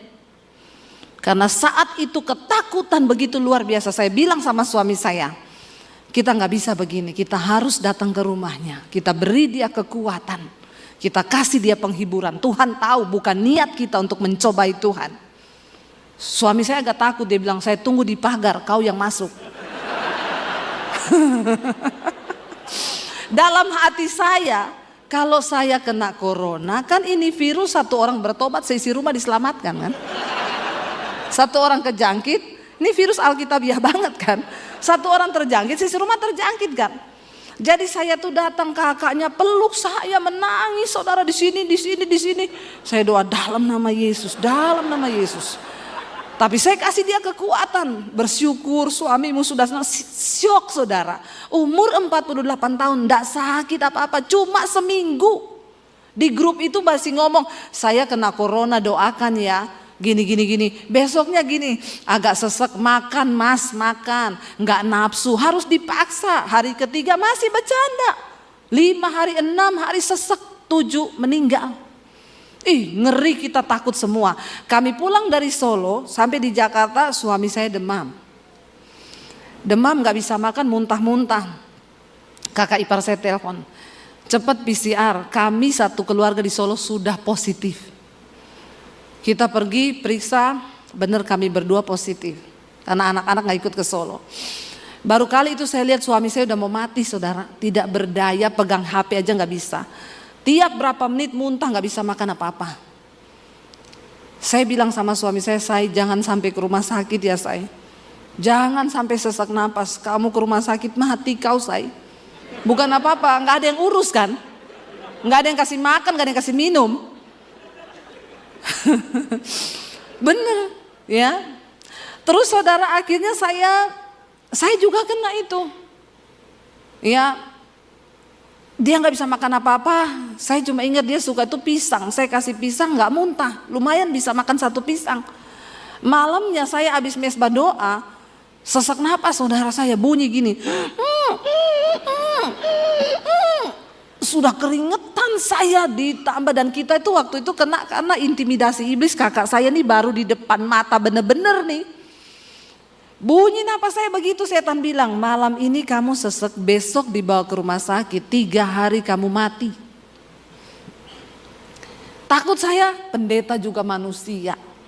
Punya rasa, punya hati, jangan samakan dengan pisau belati. Saya duduk di studio, saudara, saya sudah ingat siapa teman yang mau saya telepon. Karena banyak yang ngomong, Bu kalau butuh rumah sakit ngomong ya, nanti saya kasih rumah sakit. Lagi saya ingat begitu, Roh Kudus ngomong gini, kenapa kamu mengandalkan manusia? Kamu tuh hamba Tuhan. Angkat imanmu, angkat perjamuan kudus. Saya bilang ke suami, Tuhan suruh saya perjamuan kudus. Suami saya bilang, saya juga dapat sama. Ayo kita sama-sama perjamuan kudus. Kita perjamuan kudus malam itu di kamar. Habis perjamuan kudus, napas saya langsung lega. Jam 2 malam saya batuk, pengen muntah, saya lari ke kamar mandi. Saya muntah, saudara, itu riak semua keluar. Besoknya saya sembuh. Itu loh Tuhan. Akhirnya itu kita awal-awal Delta itu Mei. Setelah akhir Mei itu Juni merebak itu Delta, rumah sakit penuh orang sampai di tenda-tenda. Saya bersaksi lah di mesbah doa tentang perjamuan kudus.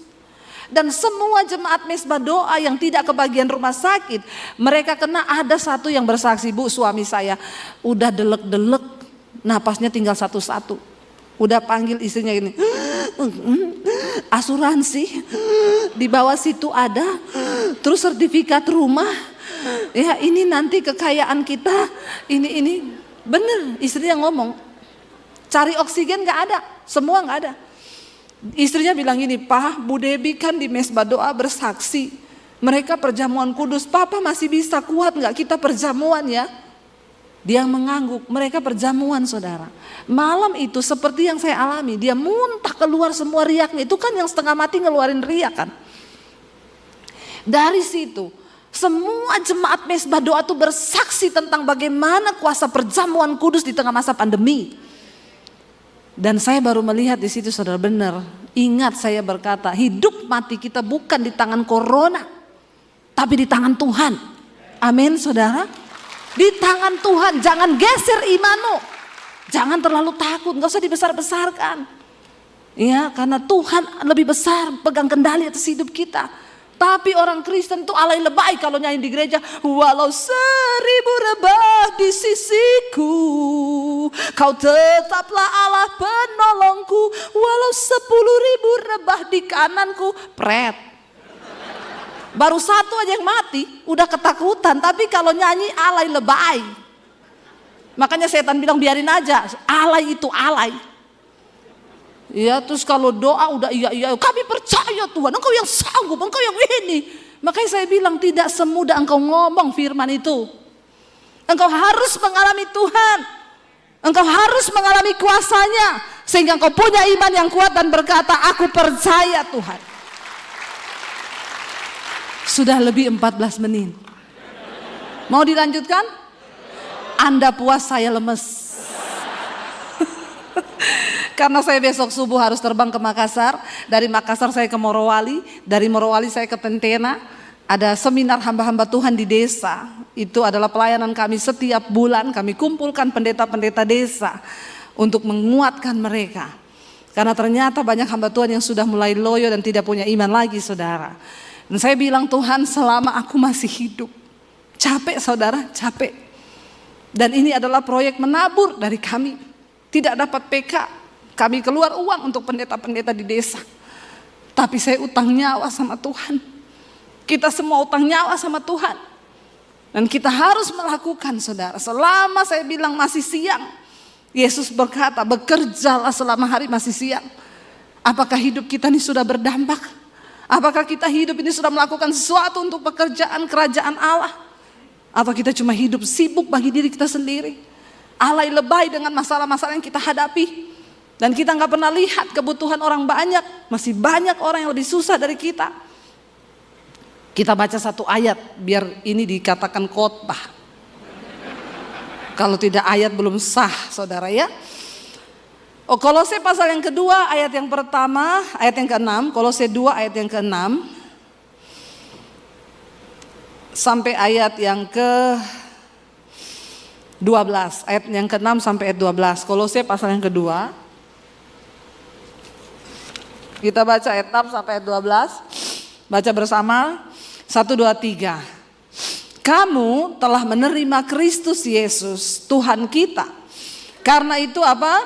Hendaklah hidupmu tetap di dalam Dia. Hendaklah kamu berakar di dalam Dia. Dan dibangun di atas Dia.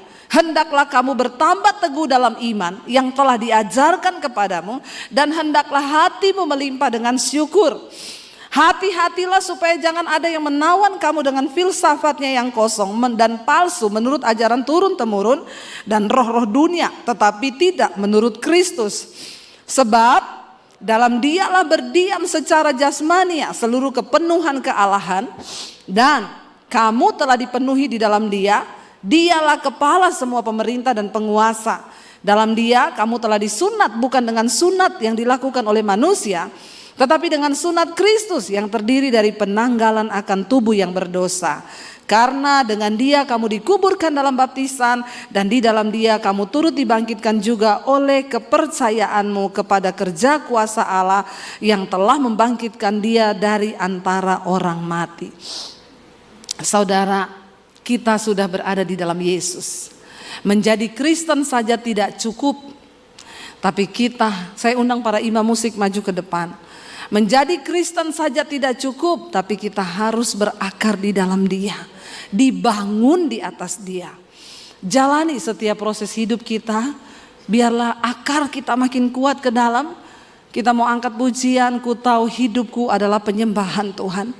Bukan hanya nyanyian yang kami naikkan kepadamu, tapi sikap hidup yang bertobat, itu penyembahan kita. Bukan hanya pujian yang keluar dari mulut, tapi pertobatanmu. Itu yang Tuhan nantikan. Mari kita hidup sungguh-sungguh bertobat, karena dengan pertobatanmu engkau akan berdampak bagi kerajaan Allah, dan engkau juga berdampak bagi kerajaan setan. Setan gemetar kepada orang-orang yang melakukan firman. Mari bangkit berdiri.